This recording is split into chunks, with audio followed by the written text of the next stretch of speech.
Magnetic property of solid.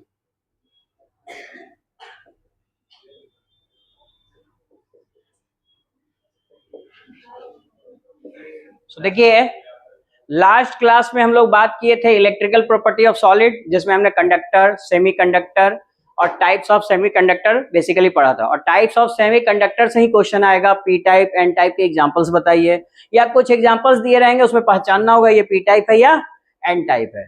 और उसके बाद इस चैप्टर का लास्ट टॉपिक, फर्स्ट चैप्टर का लास्ट टॉपिक है सॉलिड स्टेट का, कि magnetic property of solid.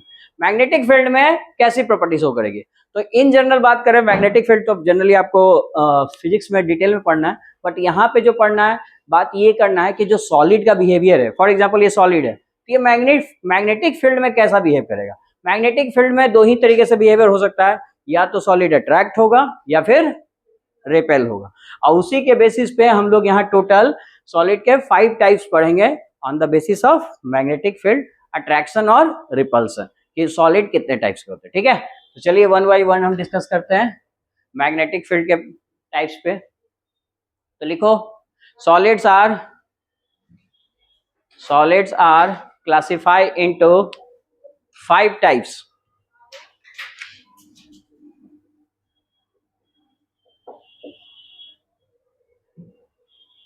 Five types के होते हैं total. Solids are classified into 5 types, किस आधार पे, on the basis of magnetic field. ठीक है, तो पहला है उसमें डायामैग्नेटिक। लिखिए फर्स्ट और सेकंड ना बहुत इंपॉर्टेंट है, जो आप 11th में भी पढ़े होगे, 12th में पढ़ना है, और पी ब्लॉक डी ब्लॉक में फिर से पढ़ना है। ठीक है, तो यहाँ भी मैं बता दूंगा, आप देखिएगा ये बार बार आता रहेगा कि पैरामैग्नेटिक कौन सा सब्सटेंस है और डायामैग्नेटिक सब्सटेंस कौन सा है। तो पहले हम डिस्कस करते हैं डायामैग्नेटिक, फिर हम पैरामैग्नेटिक डिस्कस करेंगे। ठीक है, वन बाय वन हम सारे 5 टाइप्स के सॉलिड्स डिस्कस करेंगे on the behaviour of magnetic field. तो फर्स्ट है आपका डायामैग्नेटिक। ये मैग्नेटिक फील्ड में रिपेल करता है। लिखिए रीजन, इसमें लिखिए डायामैग्नेटिक में इट रिपेल इन, इसमें लिखो 2 line, it repel in magnetic field, it repel in magnetic field, magnetic field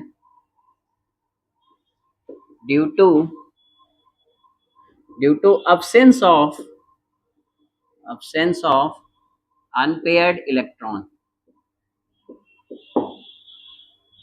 देखो अनपेयर्ड इलेक्ट्रॉन इसमें बिल्कुल नहीं पाए जाते हैं, इस कारण से ये कैसे बिहेव करेगा, डायामैग्नेटिक। अब डी ब्लॉक में ये फिर से पढ़िएगा, क्यों पढ़िएगा, क्योंकि इसका एग्जांपल ना ज्यादातर डी ब्लॉक से लिए गया है। डी ब्लॉक के जितने भी एलिमेंट है वो सॉलिड है कि नहीं है, जैसे जिंक, कॉपर, आयरन, क्या है, सॉलिड है। अब मैग्नेटिक फील्ड में कुछ का तो बिहेवियर आप जानते ही होंगे इन जनरल, जैसे आयरन अट्रैक्ट होता है ना जी, और जिंक अट्रैक्ट होता है कि नहीं ये हम बता सकते हैं। किस आधार पे, देखिए जिंक का एटॉमिक नंबर कितना, 30, तो इसमें इलेक्ट्रॉन्स कितने होंगे, 30। जितना एटॉमिक नंबर होता है उतना ही इलेक्ट्रॉन्स होते हैं। और इसका इलेक्ट्रॉनिक कन्फिगरेशन लिखने आपको आता है, लिखिए खुद से।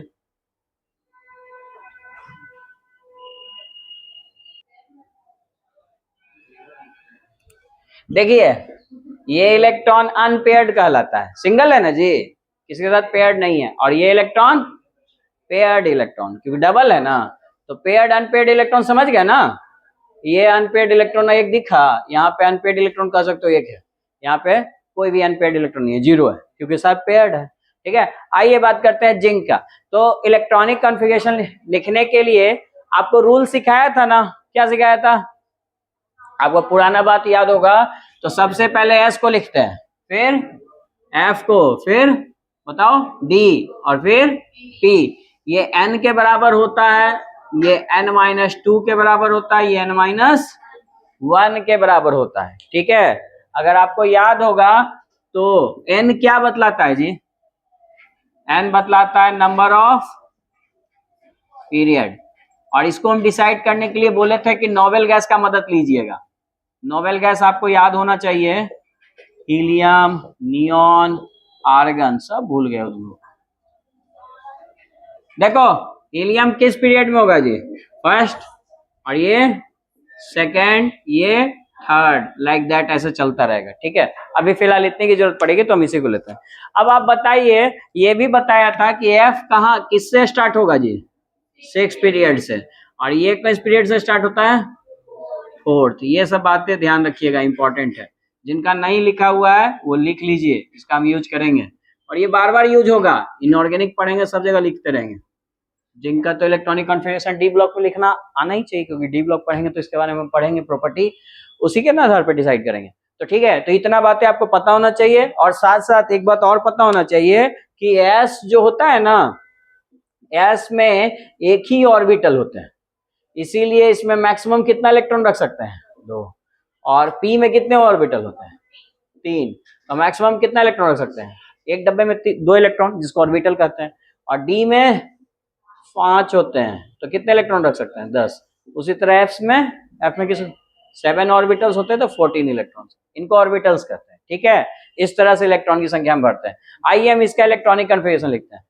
इतने बातों का ध्यान रखिए, आप इलेक्ट्रॉनिक कन्फिगरेशन किसी भी एलिमेंट का 1 से लेकर 118 तक का लिख सकते हो। तो चलिए जिंक का लिखते हैं। तो जिंक के पहले का नोबेल गैस कौन है? 18 नंबर है, यानी कि आर्गन। तो आर्गन लिख दिया। अब बहुत सिंपल सा तरीका, ज्यादा दिमाग ही नहीं लगाना है। सोचो कि कितने नंबर का हमने नोबेल गैस लिखा है, किस पीरियड का? तो हीलियम, नियोन, आर्गन, 3 तो कंप्लीट हो गए। तो अगला नंबर क्या है? 4। तो n का वैल्यू हो जाएगा 4। n का वैल्यू आपको डिसाइड करना होगा, 4 होगा, यानी कि यहाँ पे n का वैल्यू हम क्या रखेंगे अब? 4। तो ये नंबर ऑफ पीरियड डिसाइड करने में कोई दिक्कत नहीं। अगर ही मान लो कोई में हम नियोन लिखते हैं, नियोन, तो n का वैल्यू फिर क्या डिसाइड करते हैं बताओ? जैसे मान लो मैग्नीशियम का लिखना है, मैग्नीशियम के पहले का नोबेल गैस कौन है? नियोन। तो n का वैल्यू क्या डिसाइड होगा आपके हिसाब से? भाई जोड़ लो, पहला हीलियम, दूसरा नियोन, तो इसके बाद कौन आएगा? तीसरा नंबर आएगा, तो 3 लिखेंगे। इस तरह लिखने में कोई दिक्कत नहीं। तो 3 लिख दिए। और एस में कितना इलेक्ट्रॉन रखोगे? 2। 10 + 2 12 हो गया। तो मैग्नीशियम का इस तरह से आप इलेक्ट्रॉनिक एक्सप्रेशन लिख लीजिएगा। फिलहाल हम जिंक का लिखने की कोशिश कर रहे हैं। तो चलिए, एन का वैल्यू क्या डिसाइड हुआ जी? 4। आइए शुरुआत से शुरू करते हैं। एन का वैल्यू 4, एस पे कितना इलेक्ट्रॉन मैक्सिमम रख सकते हो? 2। 3 नहीं रखेंगे, 1 भी नहीं रखेंगे, मैक्सिमम कितना रख सकते हैं? ज्यादा से ज्यादा हम 2 भर सकते हैं, क्योंकि इसमें 2 ही इलेक्ट्रॉन आ सकते हैं। ठीक, उसके बाद एफ आएगा? इसमें नहीं आएगा, क्योंकि एफ तो 6 से आता है, लेकिन यहाँ पे कौन नंबर तक गए? 4।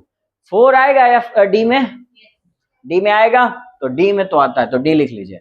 अच्छा एक बात बताइए, यहाँ पे 4D लिखे या 3D लिखे? यहाँ पे एक्चुअली 4 - 1 लिखेंगे, है ना? तो यहाँ पे हम 3D लिखेंगे। 3D, किसी को दिक्कत इसमें? नहीं ना? अब 3D लिखे। अब डी में मैक्सिमम इलेक्ट्रॉन कितना रख सकते हैं? 10। हमारे पास बचे कितने हैं? 18 + 2 20। 10 इलेक्ट्रॉन बचे हैं, तो 10 इलेक्ट्रॉन रख दिए। बोलिए कोई दिक्कत? इलेक्ट्रॉनिक कॉन्फ़िगरेशन लिखने में कोई प्रॉब्लम है तो बताइए। नहीं। अब आउटर मोस्ट ऑर्बिट में इलेक्ट्रॉन कितने अनपेयर्ड हैं, खाली हैं, ये हम किससे डिसाइड करेंगे? लास्ट वाले से। तो लास्ट वाले को चेक करो, आपको मन है तो इसको भी चेक कर लो। एस में कितने भरे हुए हैं जी? पूरे फिल हैं। अच्छा डी में बताइए कितने ऑर्बिटल्स होते हैं? टोटल 5 होते हैं। 5 ऐसे बनाएंगे, और उसमें इलेक्ट्रॉन कितने भरने हैं? 10। लेकिन याद रखिए, तरीका सीखिए इलेक्ट्रॉन कैसे भरते हैं। पहले हमारे पास अगर 5 इलेक्ट्रॉन होगा तो सबको एक एक ऑर्बिटल दे देंगे। जैसे मान लो आप 5 लोग ट्रैवलिंग कर रहे हो और 5 कंफर्म सीट है, तो सब लोग क्या करते हो? एक एक बार आराम से ले लेते हो। फिर कोई एक आध लोग बढ़ गए फैमिली में, छठा आ गया कोई, तो एक कोई शेयरिंग कर लेता है। उसी तरह 5 लोग एक्स्ट्रा आ गए तो क्या करेंगे? सब लोग शेयरिंग कर लेंगे। आया बात समझ में? तो आप बताइए कि इसके अंदर नोबेल गैस को देखने की जरूरत नहीं है, वो तो कंप्लीटली फिल्ड होता है ना। ठीक, तो यही आउटर मोस्ट को केवल देखिए। अब बताइए एक भी अनपेयर्ड इलेक्ट्रॉन है इसमें? सारे इलेक्ट्रॉन कैसे हैं? पेयर्ड है। तो यहां पर अगर हम पूछे कि नंबर ऑफ अनपेयर्ड इलेक्ट्रॉन कितने आएंगे जी, तो आपका आंसर क्या होगा? 0। अब अगर 0 है तो ये कैसे बिहेव करेगा? पैरामैग्नेटिक या डायमैग्नेटिक? डायमैग्नेटिक का क्या रूल है जी? कि उसके अंदर अब्सेंट होंगे कौन? Unpaired electron. Unpaired electron absent है, 0 है, तो यानी कि इसका बिहेवियर कैसा होगा? डायमैग्नेटिक। तो ये मैग्नेटिक फील्ड में अट्रैक्ट करेगा या रिपेल करेगा?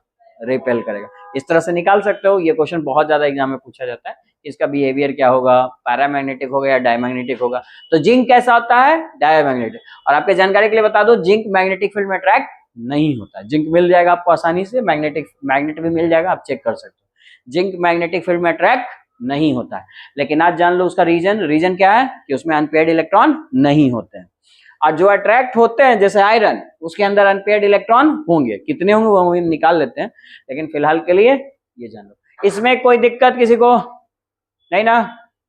अब तुमसे एक लेवल सवाल और ज्यादा इसमें पूछा जाएगा कि अच्छा ठीक है, जिंक तो अनपेयर्ड इलेक्ट्रॉन नहीं है जी, तो ये हो गया तुम्हारा डायमैग्नेटिक।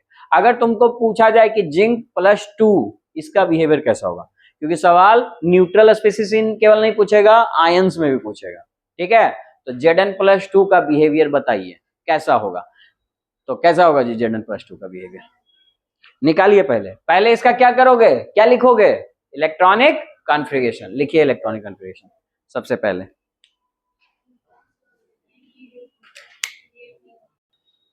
चलिए अपने बेसिक से चलिए।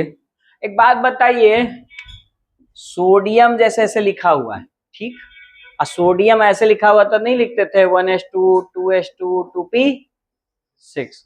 अच्छा सोडियम और 3s1 ऐसे लिखते थे ना, 11 इलेक्ट्रॉन होते हैं, ठीक? अच्छा 1+ कर दिया, इसका मतलब क्या है कि आपको सोडियम लिखना है, लेकिन उसके साथ क्या करना है? लॉस ऑफ 1 इलेक्ट्रॉन, एक इलेक्ट्रॉन को हटाना है। आ रहा है बात समझ में? ठीक है। अच्छा अब मैं आपसे पूछूं कि एक इलेक्ट्रॉन को हटाना है, ठीक है, सोडियम प्लस का लिखना है, मतलब यहाँ 11 इलेक्ट्रॉन थे, यहाँ पे हो जाएंगे 11 - 1 दैट इज 10 इलेक्ट्रॉन्स। तो अब आप इसका इलेक्ट्रॉनिक कॉन्फ़िगरेशन जब लिखोगे तो बताओ इलेक्ट्रॉन किससे हटाओगे, 2p से कि 3s से? 3s से। देखिए इलेक्ट्रॉन हटाने का रूल है कि जो सबसे आउटर मोस्ट ऑर्बिट में है उसी से ना इलेक्ट्रॉन हटाओगे जी, आसानी से हटा सकते हो। क्यों? क्योंकि यहाँ पे कम एनर्जी लगानी होगी। क्यों कम एनर्जी लगानी होगी? क्योंकि इसका न्यूक्लियस से डिस्टेंस ज्यादा है, इसका अट्रैक्शन कम है, तो आपकी एनर्जी कम लगेगी, इसको आसानी से हम रिमूव यहाँ से कर सकते हैं। सेम चीज यहाँ भी करेंगे। यहाँ आप समझ रहे हो क्या करेंगे कि जिंक का ठीक है 30 इलेक्ट्रॉन थे, उसमें से 2 इलेक्ट्रॉन हमने लॉस कर दिया। तो एक काम करो ना, पहले ना तुम जिंक का ही लिख लो, यही ना प्रॉब्लम कर रहा है जी, जो प्रॉब्लम कर दे उसको हटा दो, ठीक है? जीवन में जो तकलीफ है उसको हटा ही देना चाहिए। तो देखो यहाँ पे इसको रिमूव कर दिया, ठीक है, और यहाँ पे ये रिमूव करने के बाद अब आपको लिखने आता है, इसका लिखने आता है ना क्या? आर्गन, चलो हटा देता हूं मैं तो लिख सकता हूं दोबारा 4s2 3d10। कोई दिक्कत नहीं ना? अब देखिए सुनिए, यहां पर 30 इलेक्ट्रॉन का हम लिख चुके हैं, लेकिन हमको लिखना कितना था? 2+, यानी कि लॉस ऑफ, ये क्या बता रहा है जी? लॉस ऑफ कितना इलेक्ट्रॉन? 2 इलेक्ट्रॉन। ये सबको समझ में आता है? अब मुझे एक बात बताओ, जब इलेक्ट्रॉन लॉस करना होगा, अच्छा ये 4 नंबर दिया हुआ मतलब क्या, किस पीरियड का एलिमेंट है? 4th का। n का वैल्यू आपने 4 बताया भी है, 4 का है ये। इसका मतलब है कि इसमें कितने सर्कल्स बनेंगे? 4। और 4s यहां ना होगा जी, 3d तो बेचारा अंदर होगा। तो मेरा क्वेश्चन ये है कि जब हमको इलेक्ट्रॉन लॉस करना होगा, जब हमें इलेक्ट्रॉन लॉस करना होगा तो हम कहां से इलेक्ट्रॉन निकालेंगे बताइए? डी से कि 4s से?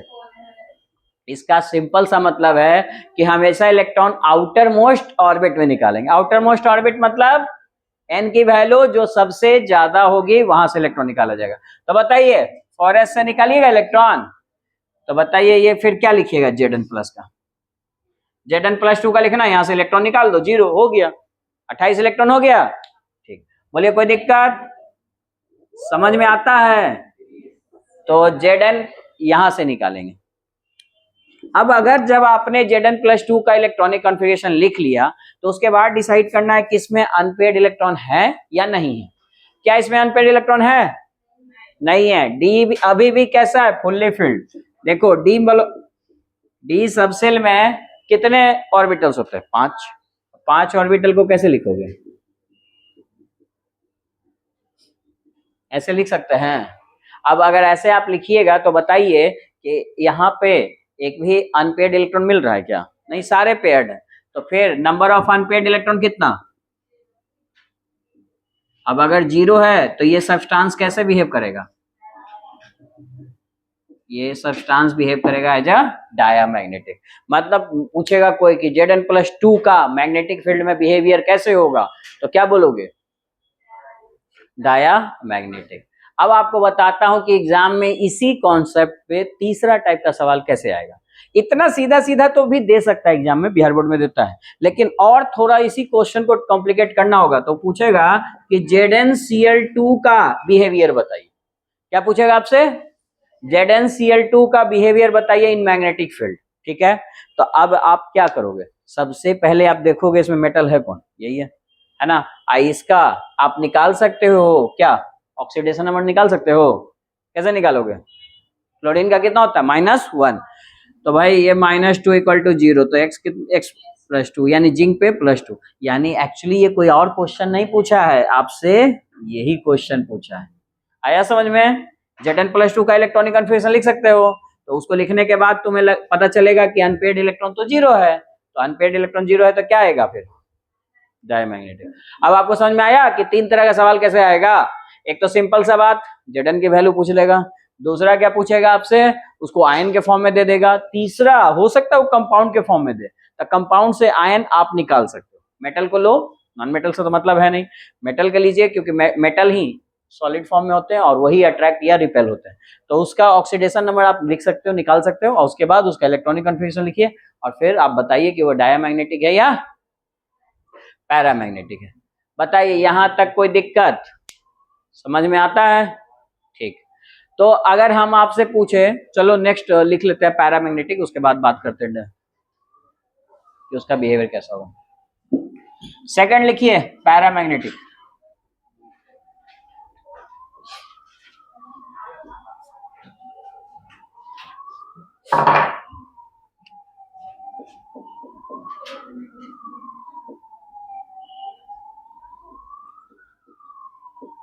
तो आपसे ये पूछा जाएगा कि कौन सा सब्सटेंस, कौन सा कंपाउंड, कौन सा सॉलिड पैरामैग्नेटिक नेचर का होगा। तो पैरामैग्नेटिक सब्सटेंस अट्रैक्ट करता है मैग्नेटिक फील्ड में due to presence of unpaired electron. तो लिखो, लिखिए, these solids are attract in magnetic field, are attract in magnetic field due to presence of magnetic field, attract in magnetic field due to presence of किसके present के कारण जी? मैं बोल रहा हूं attract in magnetic field. Attract in magnetic field किस कारण से होता है? Unpaired electron. तो लिख लीजिए, due to presence of unpaired electron.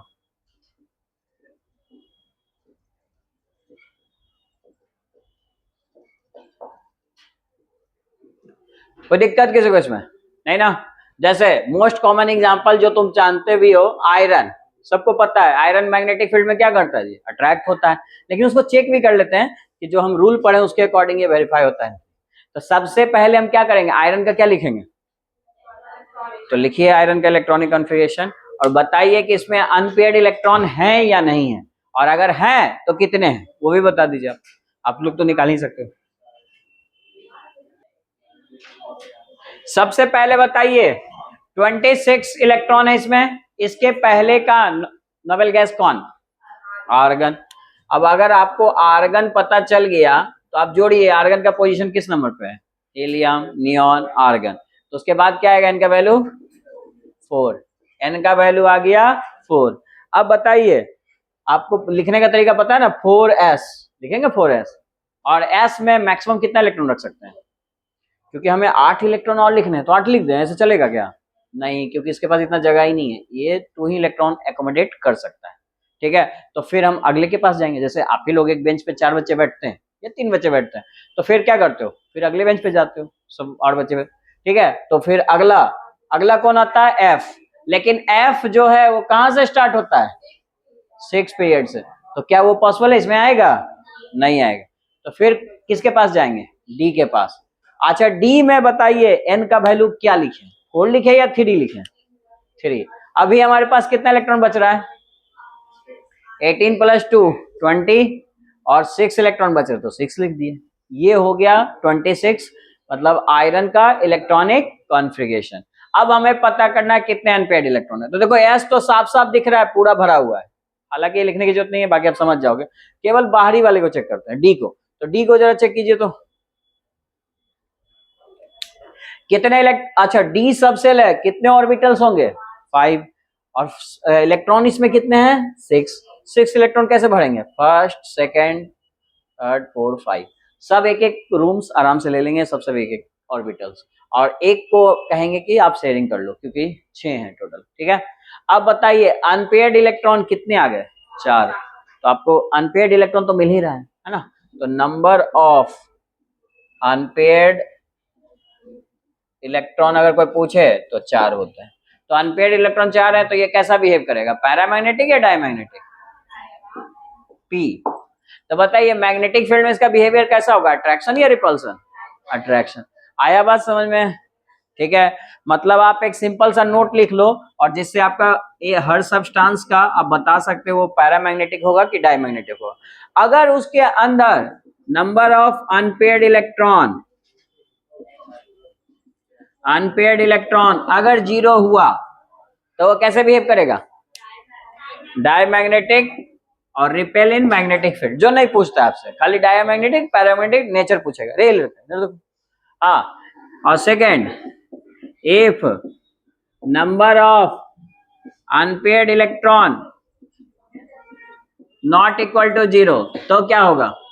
Not equal to 0 तो पैरामैग्नेटिक। मेन यही 2 लाइन आपके काम का है, बाकी आप ये चीज से आप बता सकते हो कि उसका नेचर कैसा होगा, पैरामैग्नेटिक होगा या फिर डायमैग्नेटिक होगा। बात समझ में आ रहा है?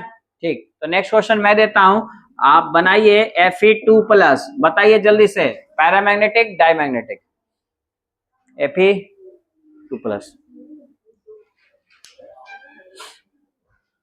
ये सब लोग बनाइएगा। हाँ देखिए Fe2+ है, मतलब आप सबसे पहला एक काम करो, आयरन का इलेक्ट्रॉनिक कॉन्फ़िगरेशन आपको लिखने आता है, वही लिख लीजिए, 4s2 3d6। ठीक, अब +2 का इतना ही कहना है कि लॉस ऑफ 2 इलेक्ट्रॉन। बात आता है लॉस कहां से कराएं? Outer most orbit. Outer most orbit कौन है? 3rd या 3? सॉरी 3 या 4? ये 0 हो जाएगा। ठीक है, आ रहा है बात समझ में? तो बताइए यहां पर अनपेयर्ड इलेक्ट्रॉन कितने होंगे? अगेन 4 होंगे। Unpaired electron not equal to 0, it means substance behave as a paramagnetic. Its behaviour in a magnetic field attract in magnetic field. Fe2+। Same question आपको ऐसे पूछ सकता है बाबू, FeCl2, what is the behaviour of FeCl2? Ferric chloride. Ferrous chloride is attract in magnetic field and behave as a paramagnetic. क्यों तो पूछेगा? Because ये कोई और नहीं Fe2+ ही है, और Fe2+ का इलेक्ट्रॉनिक कॉन्फ़िगरेशन लिखिएगा तो आपको पता चल जाएगा कि इसमें भी अनपेयर्ड इलेक्ट्रॉन है। ठीक है, बात समझ में आ रहा है? अच्छा, सेम चीज मैंने तुम्हें नेक्स्ट क्वेश्चन दिया, FeCl3, ये एक सॉलिड है, ये सॉलिड होगा ना? ठीक है, फेरिक क्लोराइड है। अब फेरिक क्लोराइड का बिहेवियर बताइए कैसा होगा? पहले तो ये बताओ कि ये पैरामैग्नेटिक या डायमैग्नेटिक, और कितने अनपेयर्ड इलेक्ट्रॉन?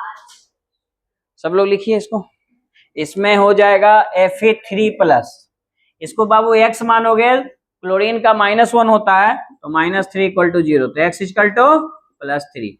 यानी कि आपसे कुछ नहीं, आयरन 3+ का इलेक्ट्रॉनिक कॉन्फ़िगरेशन लिखना है और बताना है कि इसमें कितने होंगे। तो लिख लीजिए अनपेयर्ड इलेक्ट्रॉन की संख्या, जल्दी से सब लोग बना लीजिए इसको जल्दी से।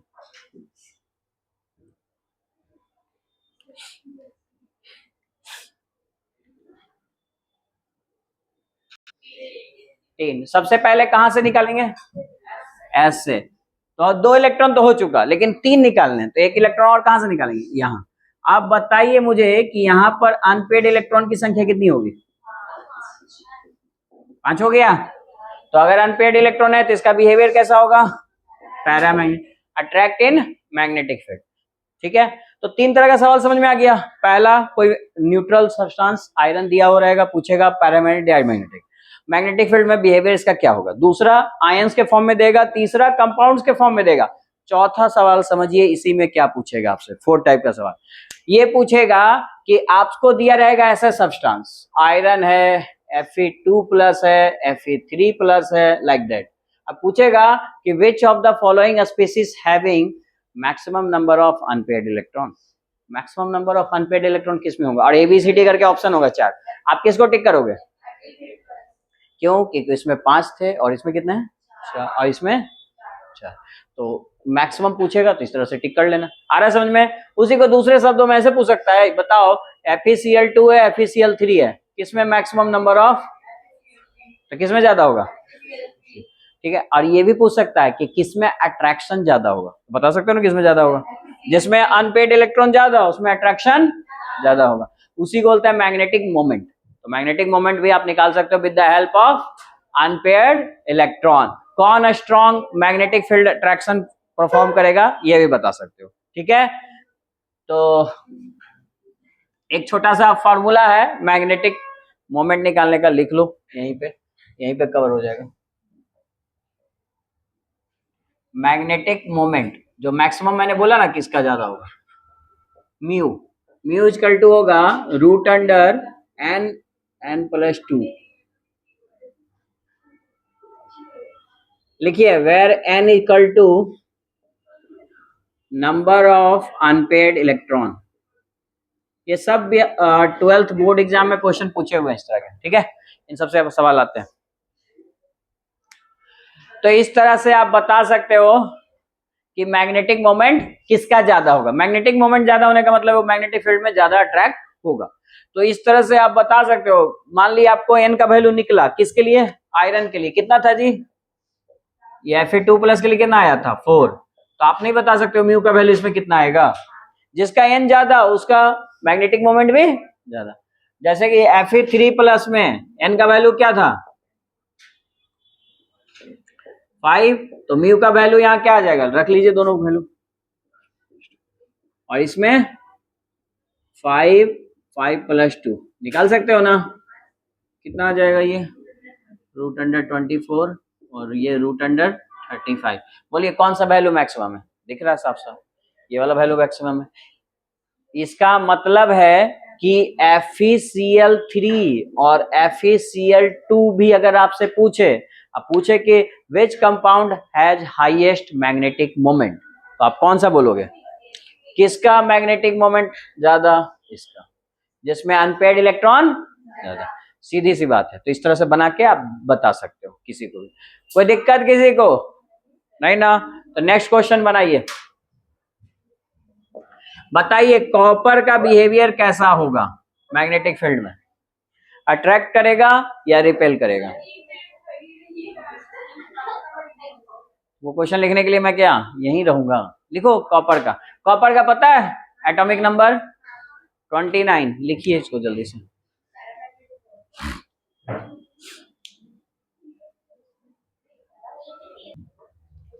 देखिए कॉपर का जैसे लिखिएगा आपको पता है, आयरन लिखिएगा 18, एन का वैल्यू क्या होगा जी 4, तो 4s। अच्छा इसका थोड़ा सा चेंज होता है जी, याद है ना आपको, यहाँ पर 10 और यहाँ पे 1, एक इलेक्ट्रॉन ये अपना ट्रांसफर कर देता है, क्योंकि ये फुल्ली फिल्ड हो जाता है तो स्टेबिलिटी बढ़ जाती है, ठीक है, इसलिए। अब बताइए इसमें अनपेयर्ड इलेक्ट्रॉन है कि नहीं है, ये तो पूरा फुल्ली फिल्ड है, नो अनपेयर्ड इलेक्ट्रॉन, लेकिन एक अनपेयर्ड इलेक्ट्रॉन है, किसके पास है, एस के पास। तो अनपेयर्ड इलेक्ट्रॉन कितने हो गए टोटल,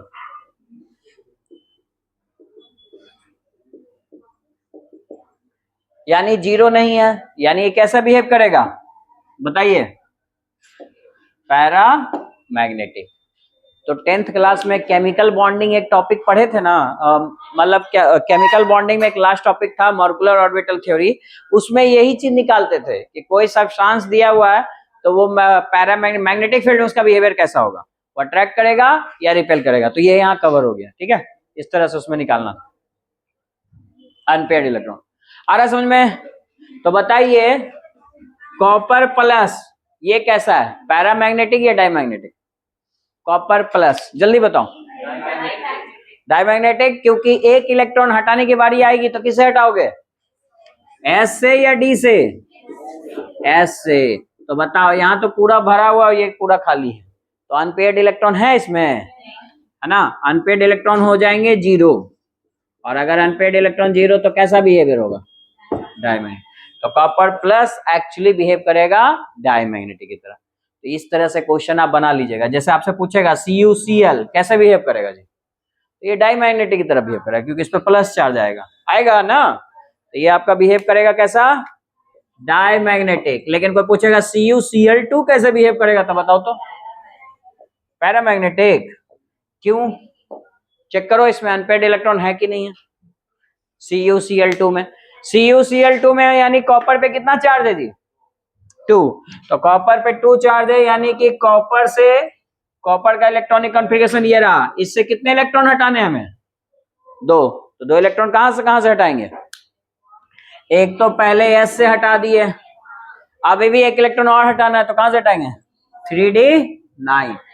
तो बताओ क्या ये पूरा भरा हुआ है क्या, नहीं, इसमें अनपेयर्ड इलेक्ट्रॉन मिलेंगे, कितने मिलेंगे, लेकिन सबको ये पता चल रहा है ना, बढ़िए 9 इलेक्ट्रॉन, फिर पता चल जाएगा आपको।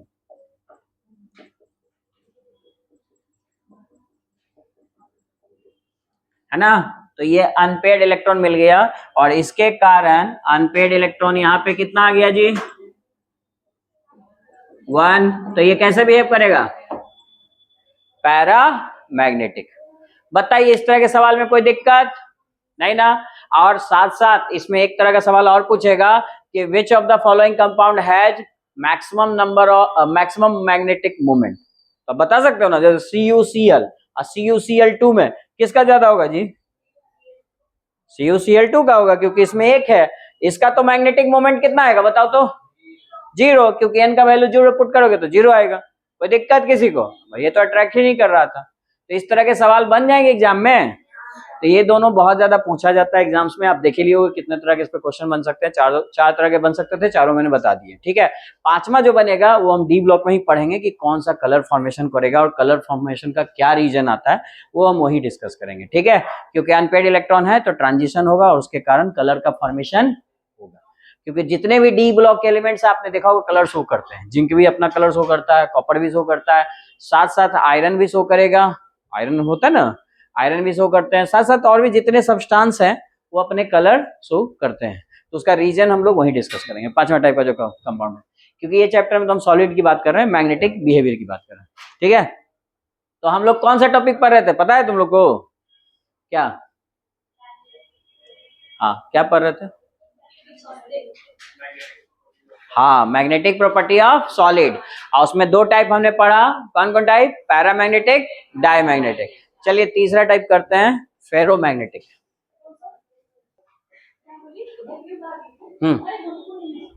लिखिए, it behave as a, ferromagnetic में लिखिए third, it behave as a strong magnet. अरे लड़की, तुमको बाहर कर देंगे, ज्यादा हल्ला करेगी, समझी ना, बहुत हो गया तुम्हारा नाटक। लिखो चुपचाप से, it behave as a, it behave as a strong magnet,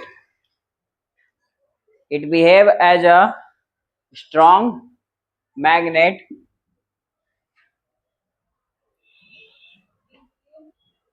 because all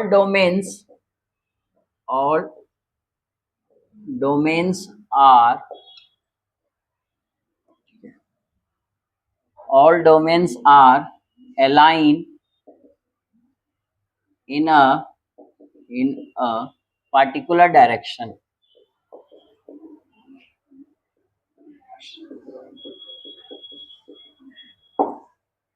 हाँ जी, देखिए सारे डोमेन्स जो होंगे वो एक डायरेक्शन में होंगे। कहने का मतलब ये हुआ कि जैसे ये मेरा एक सॉलिड है, ठीक है, अगर इसके सारे डोमेन एक ही डायरेक्शन में हैं तो सारा फोर्स एक ही डायरेक्शन में ना लग रहा है जी, स्मॉलर रीजन, छोटे छोटे पार्टिकल। जैसे आप एक मैग्नेट लो, उसको ब्रेक करते चले जाओ, जितना भी स्मॉलेस्ट पार्टिकल में उसको ब्रेक करोगे सबका बिहेवियर कैसा होगा, एक मैग्नेट की तरह ही होगा, जितना भी टाइनी मैग्नेट होगा। तो डोमेन का मतलब वही होगा, स्मॉलर रीजन में उसको तोड़ दिया तो छोटे छोटे पार्टिकल्स में। लेकिन मैग्नेटिक में क्या एक खासियत होती है कि सारे डोमेन्स जो होते हैं ना एक ही डायरेक्शन में फोर्स लगा रहे हैं। अब जैसे दो डायरेक्शन में फोर्स लगा रहा है, कोई ऊपर है कोई नीचे है। नेक्स्ट हम पढ़ेंगे ना एंटी, एंटी में क्या होगा, इक्वल नंबर ऑफ, इसमें सारे क्या है आपके एक डायरेक्शन फोर्स लगा रहे हैं। और अगर इक्वल नंबर ऑफ पैरेलल और एंटी पैरेलल दोनों डोमेन्स लगाएंगे तो ये क्या करेंगे, फाइनली एक दूसरे को कैंसिल आउट नहीं कर देंगे। अगर एक पॉइंट के अक्रॉस इधर भी फोर्स लग रहा है और इधर भी फोर्स लग रहा है और इक्वल फोर्स लग रहा है तो क्या होगा, नेट फोर्स कितना होगा, 0। तो ये कैंसिल आउट कर देंगे एक दूसरे के इफेक्ट को, तो इसीलिए मैग्नेटिक फील्ड की तरह ये बिहेव नहीं करेंगे, इसीलिए उसका नाम रखा जाता है एंटी फेरोमैग्नेटिक। एंटी मतलब कि उल्टा, इसका उल्टा। लेकिन ये है फेरोमैग्नेटिक, ये बिहेव करेगा कैसे, एक मैग्नेट की तरह। कैसे बिहेव करेगा, स्ट्रॉन्ग मैग्नेट की तरह। क्यों, क्योंकि इसमें सारे सब्सटेंस जो होंगे वो क्या होंगे, एक अलाइन होंगे एक ही डायरेक्शन में। तो सारे आपके फोर्स एक ही डायरेक्शन में लगा रहे हैं और स्ट्रॉन्ग फोर्स लगा रहे हैं, इस कारण से वो अट्रैक्ट कर पाएंगे किसी भी सब्सटेंस को। ठीक है, तो लिख लीजिए फेरोमैग्नेटिक का ये definition.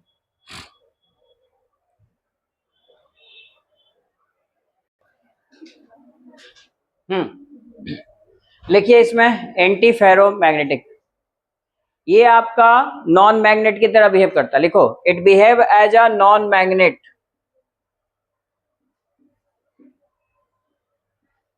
It behave as a non-magnet because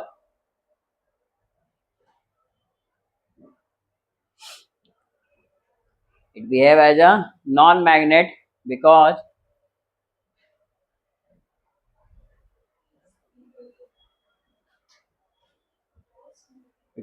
equal number of, देखो, because equal number of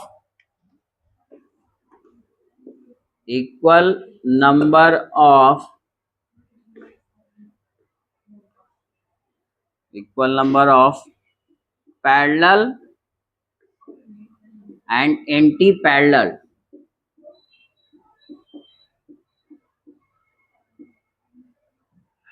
domains are present,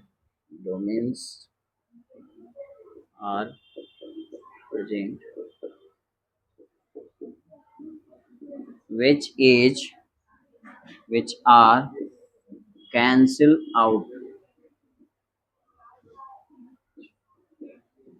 to each other। देखो, इक्वल नंबर ऑफ डोमेन्स क्या होंगे, पैरेलल और एंटी पैरेलल, इस कारण से वो एक दूसरे को नेग्लिफाई कर देंगे, इफेक्ट को कैंसिल आउट कर देंगे। जैसे देखो, दो ऊपर हैं और दो नीचे, फिर से दो ऊपर हैं डोमेन्स, इसको पैरेलल कर लो तो ये क्या कहलाएगा, एंटी पैरेलल। तो इक्वल नंबर ऑफ डोमेन्स अगर पैरेलल और एंटी पैरेलल प्रेजेंट है तो एक दूसरे के इफेक्ट को कैंसिल आउट करेंगे। तो कैंसिल आउट करने के कारण ये मैग्नेटिक फील्ड की तरह नहीं बिहेव करेगा। कैसे बिहेव करेगा, मैग्नेटिक सब्सटेंस की तरह बिहेव नहीं करेगा, ये एक नॉन मैग्नेट की तरह बिहेव करेगा। और ऐसे सब्सटेंस को हम क्या कहते हैं, एंटी फेरोमैग्नेटिक। इसके एग्जांपल्स जो जनरली होते हैं वो मैंगनीज के ऑक्साइड होते हैं, मैंगनीज जैसे MnO, मैंगनीज ऑक्साइड। ये एग्जाम में पूछा हुआ सवाल है, ये ध्यान में रखिएगा, बिहार बोर्ड के ऑब्जेक्टिव में पूछा हुआ है। आई थिंक 2022-23 जो भी है प्रीवियस ईयर में पूछा हुआ, आप लिख लीजिए 22-23 जो भी है। तो इस तरह से ये एग्जाम्पल्स पूछे जाते हैं, तो आप ध्यान में रखिएगा। मैंगनीज का कोई भी ऑक्साइड बोला, जैसे ये भी है मैंगनीज का एक और ऑक्साइड Mn2O3, बताइए ये किस सब्सटेंस का एग्जाम्पल हो सकता है, एंटी फेरो। मैंगनीज जहां भी देखना वो एंटी फेरोमैग्नेटिक का ही एग्जाम्पल होगा। और फेरोमैग्नेटिक का एग्जाम्पल ये रहा आपके सामने। आयरन बहुत ही स्ट्रॉन्ग मैग्नेटिक सब्सटेंस होता है, ये आपको पता भी है। ठीक है, कोई दिक्कत किसी को इसमें, समझ में आ गया?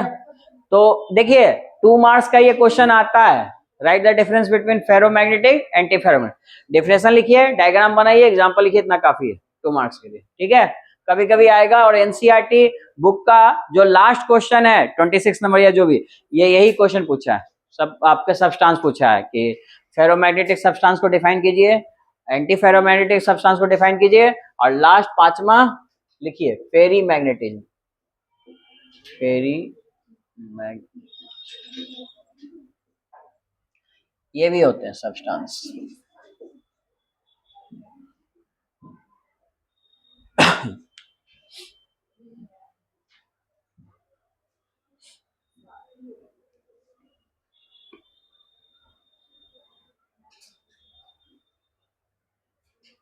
लिखिए it behave as a non magnet,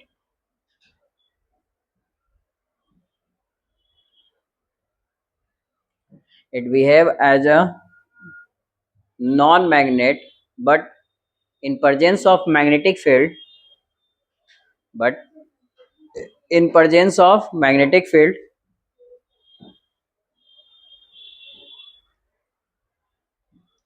but in presence of magnetic field, it behave as a magnetic substance.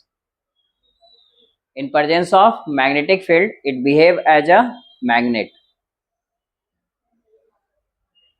फिर से बोल देता हूं, it behave as a non-magnet, but in presence of magnetic field, it behave as a magnet.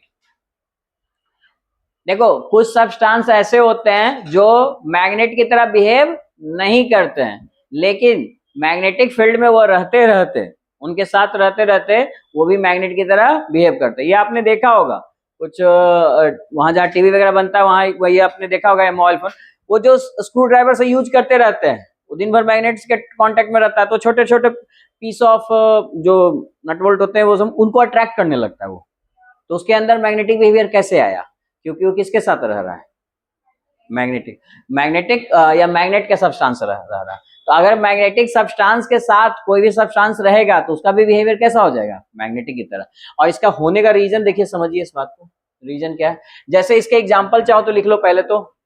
Iron के oxide होते हैं Fe2O3, iron के कारण ऑक्साइड के कारण ये नॉन मैग्नेट की तरह बिहेव कर रहा है, लेकिन होता क्या है कि इसके जो सब्सटेंस हैं, हर डायग्राम को पेंसिल से बनाइएगा, इसमें क्या होता है अनइक्वल नंबर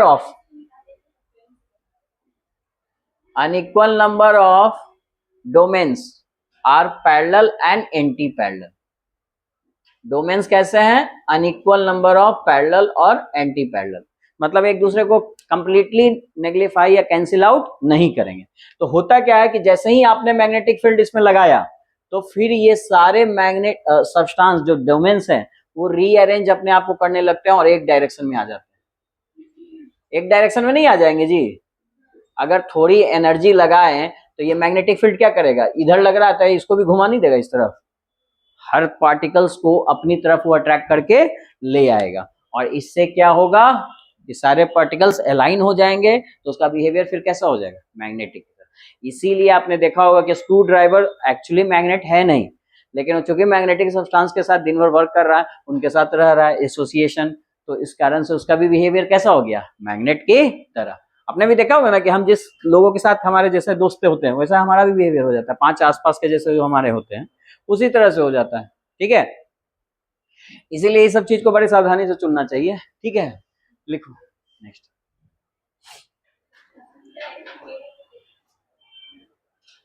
इतना देखिए आपसे पूछा है 12 और 16 का सेमीकंडक्टर। आपको ग्रुप 12 याद है? अभी बताया था जिंक सॉलिड स्टेट वाला सब्सटेंस लीजिएगा क्योंकि बात कर रहे हैं सॉलिड स्टेट की। और 16 में कौन कौन होता है? Oxygen, sulphur. ऑक्सीजन मत लीजिएगा क्योंकि वो गैस होता है। खैर हम जिंक सल्फर ले सकते हैं। सल्फर सॉलिड स्टेट में एग्जिस्ट करता है, क्यों बताओ?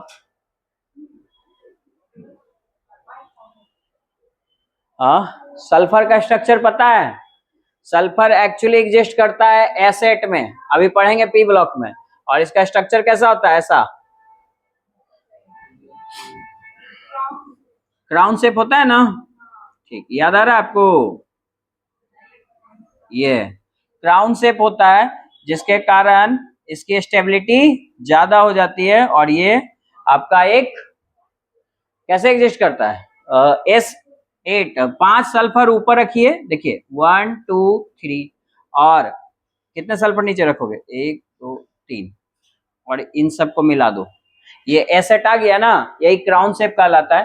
तो खैर सल्फर 8 सल्फर होते हैं टोटल, इसलिए आपका ये सॉलिड स्टेट में एग्जिस्ट करता है। सेम चीज फास्फोरस में भी पड़े होंगे, फास्फोरस भी अकेले नहीं एग्जिस्ट करता है, 4 सल्फर मॉलिक्यूल्स होते हैं, इस कारण से ये भी सॉलिड स्टेट में एग्जिस्ट करता है। नाइट्रोजन ऑक्सीजन गैस में करते हैं क्योंकि वो ज्यादा मॉलिक्यूल नहीं कैरी करते हैं। कितने करते हैं? 2 का ही ना कॉम्बिनेशन रहता है जी, तो फोर्स ऑफ अट्रैक्शन ज्यादा नहीं होगा, कम होगा, जिसके कारण वो गैस फॉर्म होते हैं। खैर तो यहाँ पे जिंक पहला 12 का और 16 का कौन सा ले लोगे? सल्फर, तो ZnS लिख सकते हो, और भी लिख सकते हो आपकी मर्जी, ZnSSc लिख सकते हो। इसके बाद वाला सल्फर के बाद कौन होता है? Sc हो सकता है। खैर छोड़ो। ग्रुप 13 और 15, ग्रुप 13 के एलिमेंट याद करो, बोरॉन, एल्युमिनियम, गैलियम, आप कोई भी ले लो, हम बीच वाला लेते हैं क्योंकि सॉलिड स्टेट में स्ट्रांग होता है, गैलियम।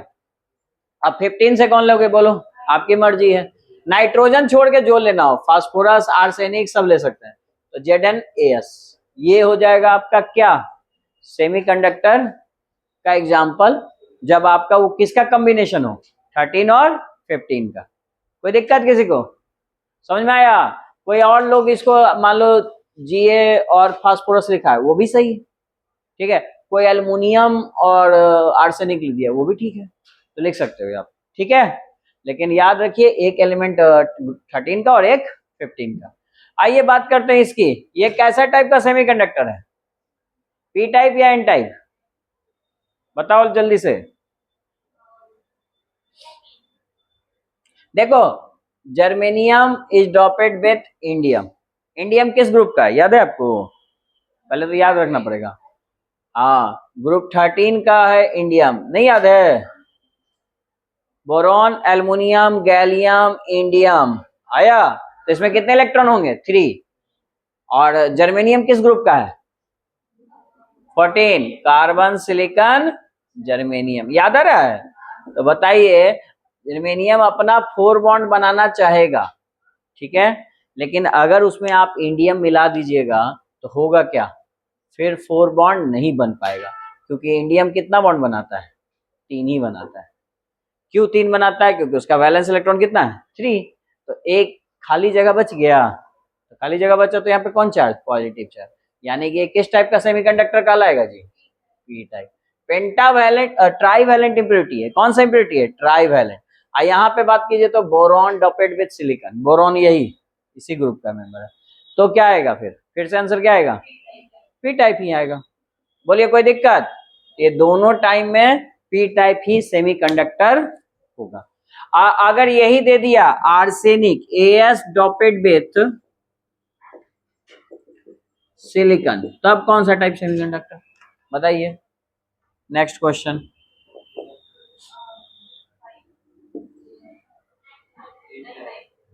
हाँ ये एन टाइप क्यों होगा? क्योंकि ये कौन से ग्रुप का है?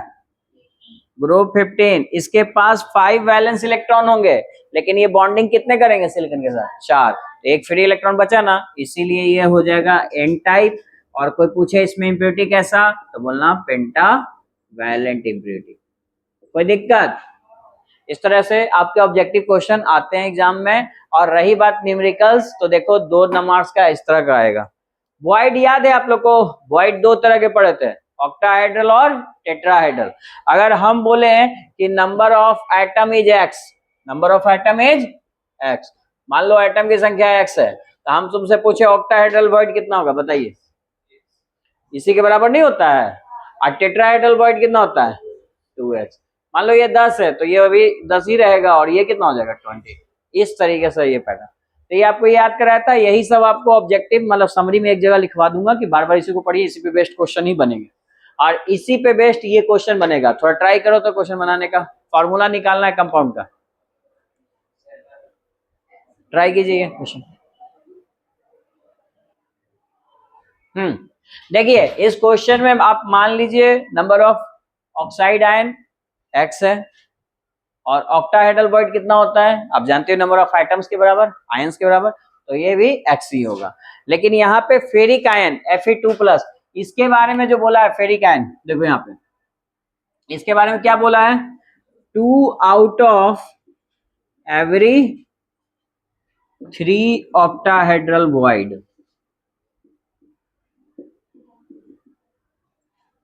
है ना, ऑक्यूपाइड बाय द, किसके द्वारा ऑक्यूपाइड किया जा रहा है, ऑक्यूपाइड बाय, इस लाइन को केयरफुली पढ़िए, occupied by the ferric ions.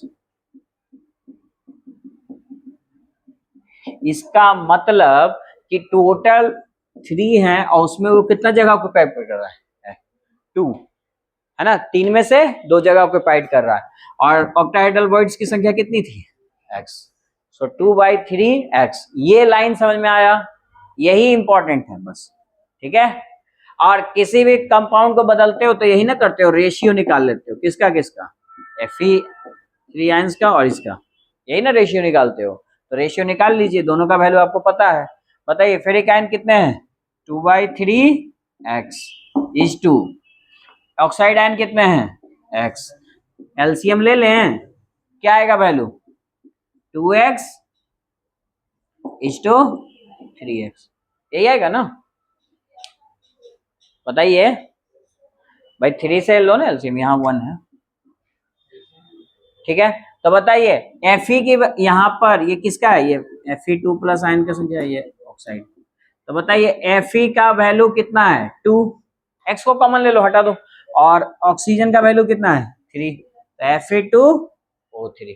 ऐसे भी तुम जानते हो फेरिक ऑक्साइड का यही आएगा फॉर्मूला, नहीं आएगा जी फेरिक ऑक्साइड का, सुनो देखो, आयरन और ऑक्सीजन, ऑक्सीजन का बैलेंस है कितना, 2, और फेरिक है तो ये कितना होगा बैलेंस है, 3, ये यहाँ 2 आएगा, यहाँ ये 3 आएगा, तो क्या आएगा फॉर्मूला फाइनली, Fe2O3। वही तो आ रहा है समझ में। तो डायरेक्ट भी ऐसे बना सकते हो, बट ये निकाला कैसे गया है, क्योंकि ये क्वेश्चन 2 या 3 मार्क्स में पूछ सकता है आपको, तो इस तरह से आप निकाल लीजिएगा। आपको मेन यही लाइन का एक मतलब है कि हर तीसरे में से 2 फेरिक आयन जगह ऑक्यूपाई कर रहा है, ठीक है, तो इसको आप लिख लो।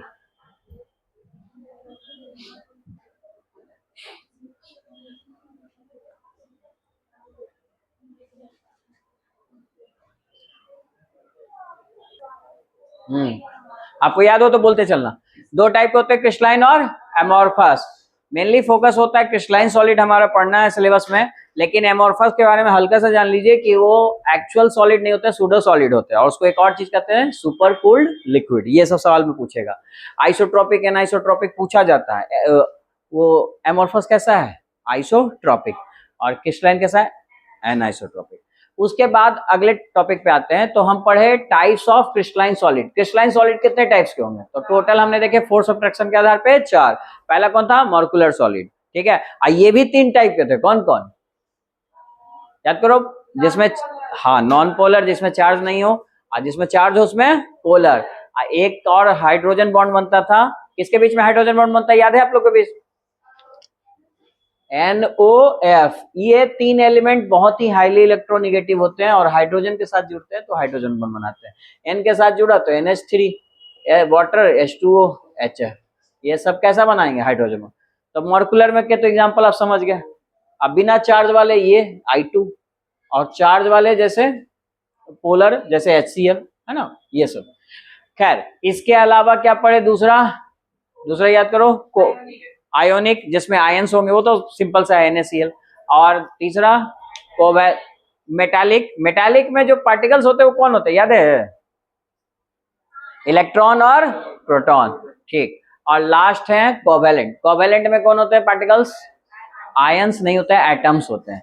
जैसे कोवेलेंट में आपको याद होगा, डायमंड, ग्रेफाइट, ग्रुप 14 के सारे एलिमेंट्स होते हैं, सिलिकॉन, इन सब में जो भी आप देखिएगा, कार्बन भी उसी में आता है, इन सब में जो भी आप देखिएगा सब क्या होता है जी, सब में आपका जो होता है वो कार्बन के एलोट्रॉप्स भी इसी में आते हैं, और सिलिकॉन के भी कंपाउंड्स इसी में आते हैं। सिलिकॉन डाइऑक्साइड या सिलिका सब किस में आएंगे, कोवेलेंट कंपाउंड्स में। और कोवेलेंट कंपाउंड्स में डायमंड किसका बना रहता है, केवल कार्बन का, ठीक है, कार्बन का ऐसा रहता है। तो इसीलिए इसके कॉन्सिक्वेंट पार्टिकल्स कौन है, एटम्स है। ये इंपॉर्टेंट क्वेश्चन है, एग्जाम में पूछा हुआ है, इसलिए बार बार इस पर आपको याद भी दिला रहा हूँ, ठीक है। और उसके अलावा कोवेलेंट जो सॉलिड है उसका दूसरा नाम क्या है, दूसरे नाम से भी सवाल पूछा हुआ आपके एग्जाम में, दूसरा नाम क्या है उसका, बोलो, अरे दिख नहीं रहा, नेटवर्क की तरह है, नेटवर्क की तरह दिख रहा है, भूल गया। तो इसको क्या बोलेंगे, नेटवर्क सॉलिड। समरी लिखाते समय यही से पूछूंगा आपसे, ठीक है, अब ध्यान में रखिएगा, रिकॉल आज करा दे रहा हूँ। इसको बोलेंगे नेटवर्क सॉलिड। तो सॉलिड के टाइप्स खत्म, क्रिस्टलाइन टाइप के खत्म। उसके बाद हम पढ़े थे क्रिस्टल लैटिस, वहां पे 7 टाइप के क्रिस्टल लैटिस पढ़े थे, लेकिन सबको याद रखना जरूरी नहीं है। 2 अनसिमेट्रिक था, मोस्ट अनसिमेट्रिक लैटिस कौन सा था जी, ट्राइक्लिनिक, जिसका न तो एज बराबर था ना ही एक्सियल एंगल बराबर था, और किसका पूरा सब कुछ बराबर था, बताओ, सिमेट, हाँ, सिंपल क्यूबिक का, ठीक। फिर हमें पढ़ना था कौन सा, हमें यूनिट सेल पढ़ना, और यूनिट सेल में हमें 3 पढ़ने थे। 3 कौन कौन, सिंपल क्यूबिक, एफसीसी और बीसीसी। सिंपल क्यूबिक में ये कहा गया कि सारे जो एटम्स या पॉइंट्स हैं जो कहां प्रेजेंट रहेंगे, केवल कॉर्नर्स पे, और एफसीसी में क्या बोला गया जी, फेस पे भी होंगे, और बीसीसी में बॉडी पे। हाँ, तब मेन चीज इसमें क्या है कि जहां एटम प्रेजेंट रहते हैं उसको क्या कहते हैं, लैटिस पॉइंट। लैटिस पॉइंट भी गिनने आना चाहिए। फिर दूसरा चीज इसमें क्या पूछा गया कि यहाँ अगर एटम उपस्थित है, ठीक है, तो ये कितना पोर्शन एटम का कंट्रीब्यूट कर रहे हैं, 1/8, और सेंटर पे है जो 1, और जो फेस पे है वो 1/2। ये इंपॉर्टेंट है, ठीक है। इसके अलावा जो सिंपल क्यूबिक था, बीसीसी था, एफसीसी था, इन सब का हम चूंकि नंबर ऑफ एटम निकालना सीख गए। नंबर ऑफ एटम कितना था जी, इसमें 1 आया था, और इसमें 2, और इसमें 4।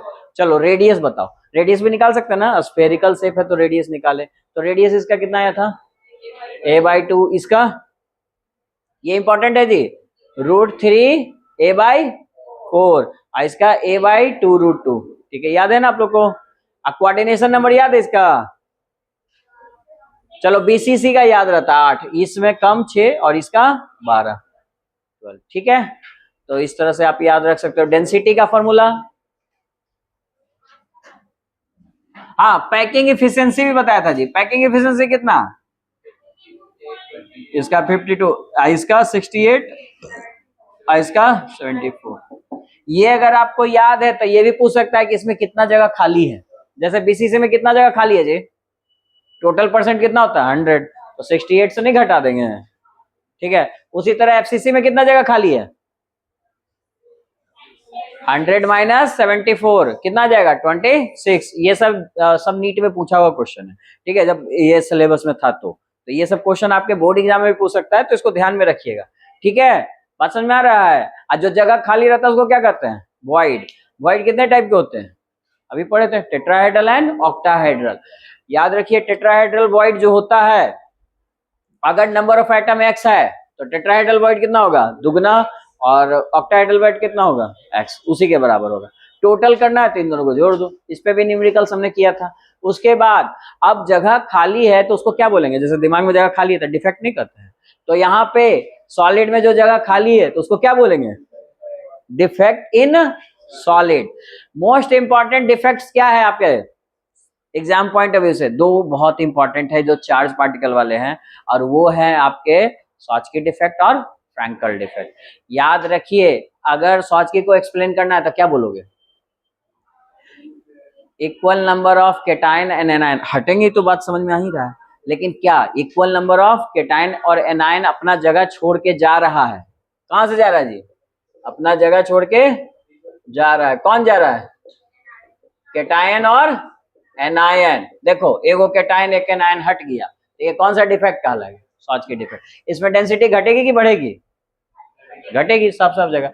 अच्छा, अब अगर हम बोले कि देखो जगह छोड़ के नहीं गया, लेकिन अपने जगह से डिस्प्लेस हो गया और चला गया कहां, इंटरस्टिशियल साइड पे, तो इसको बोलेंगे फ्रैंकल डिफेक्ट, ठीक है। इसमें डेंसिटी चेंज नहीं होगी।